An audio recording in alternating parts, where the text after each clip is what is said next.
ngoba noma ngathiwa uzabe ukwenzani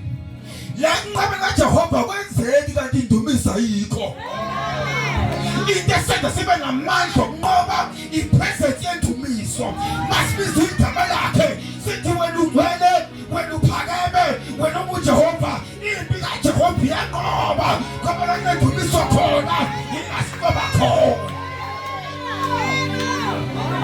kunabantu abelanga basebaphela endleleni kodwa kwasho ukuthi khona indumiso kunabantu abelanga bathi bawa kodwa khona indumiso kunabantu abelanga bathi bangcwatshwa wena moya kodwa indumiso.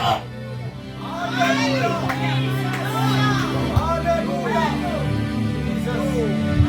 Now uma bekwenzeka lokho hlukana phakathi Jesus kwahlukana phakathi mahlukana kaphela kwashona ubaba wala ekhaya kwasala umama umfelokazi kwasala amadoda namabili phezu kwakho konke lokho kwaphela kwasala namafutha ubaba wala ekhaya ushonile kwasala umfelokazi kwasala amadoda namabili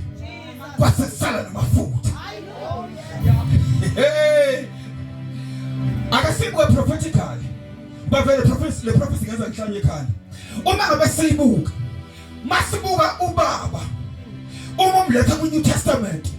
lo baba kade isimbo kaJesu Kristu okusho ukuthi uJesu uzofika emhlabeni bese yaphila bese yashona bese kusale wesifazane lo wesifazane yilo oyisimbo of the church